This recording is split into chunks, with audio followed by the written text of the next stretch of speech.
चलो रेडी करो। हेलो दोस्तों, कैसे हैं आप सभी। प्रियदर्शी आई इस प्लेटफॉर्म पे आप सभी का स्वागत है। बच्चे, आज से हम पॉलिटी का पहला चैप्टर लेने जा रहे हैं, भारत का संवैधानिक विकास। भारत के संवैधानिक विकास के सबसे पहले क्रम देखेंगे कि क्रम क्या है उसका। अगर हम बात करें तो जो हमारे पास वर्तमान में जो संविधान है, तो कहीं ना कहीं उसकी बुनियाद शुरू हुई होगी। अचानक तो पूरी की पूरी हमारे पास संविधान के जो दस्तावेज है वो इकट्ठा होते नहीं गए, लेकिन कहीं ना कहीं अगर हम बैक में जाएं तो उससे पहले राजतंत्र में देखें तो कुछ राजाओं के माध्यम से कुछ नियमावली थे। राजा महाराजा अपने शासन व्यवस्था में यूज करते थे, तो उनका तो वचन ही शासन था। आप सभी देखते थे कि उनका जो राजा महाराजा थे उनका वचन ही शासन था। उस वचन के माध्यम से अपने राज्य में शासन किया करते थे, अपने मंत्री परिषद के माध्यम से।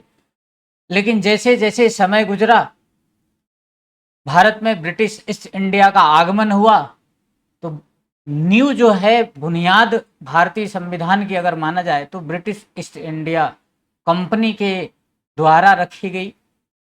और देखते हैं तो उसकी बात करें तो 1600 ईस्वी में जो ईस्ट इंडिया कंपनी आई थी हमारे यहाँ, उद्देश्य क्या था उनका? व्यापार करना था। तो जाहिर सी बात है कि व्यापार करने के दौरान वो आए, अपना व्यापार करे, और व्यापार करने के दौरान अपने जितने भी वांछित लक्ष्य थे उसको उन्होंने पूरा किया। लेकिन बाद में सभी यहाँ की व्यवस्थाओं को देखते हुए उन्हें ऐसा लगा कि व्यापार पर एकाधिकार भी यहाँ किया जा सकता है बजाय केवल व्यापार के। तो उन्होंने एक अप्रोच डेवलप की कि अब व्यापार के साथ साथ एकाधिकार मोड पे काम करना है। इस क्षेत्र पे एकाधिकार हो, इस क्षेत्र पे अपनी प्रशासनिक दृष्टिकोण हो, इस क्षेत्र पे अपना प्रभुत्व हो, जैसा कि उस दौर में चला करता था। क्योंकि वो एक ऐसा दौर था यूरोप का जिसमें वहां के युवाओं को प्रोत्साहित किया जाता था कि आप भारत की खोज में निकलिए। तो भारत की खोज में आपने देखा कि उसमें एक वास्को डिगामा भी था।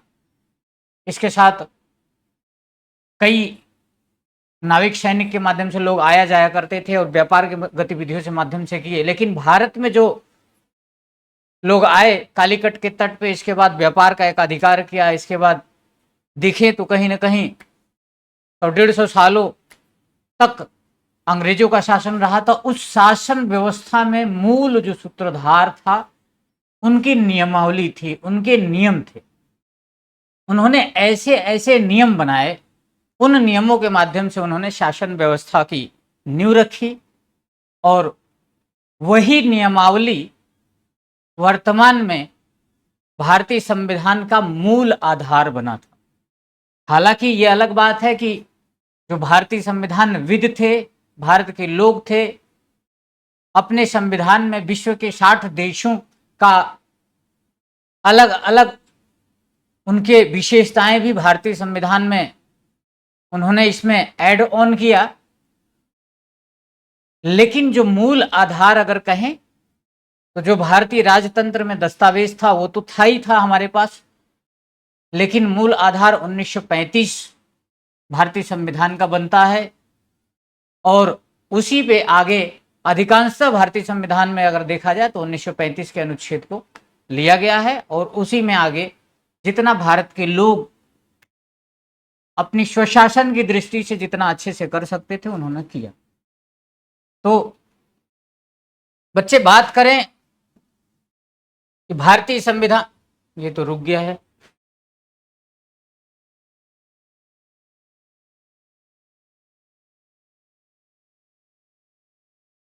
यही दिक्कत होती है सर, रुक गया।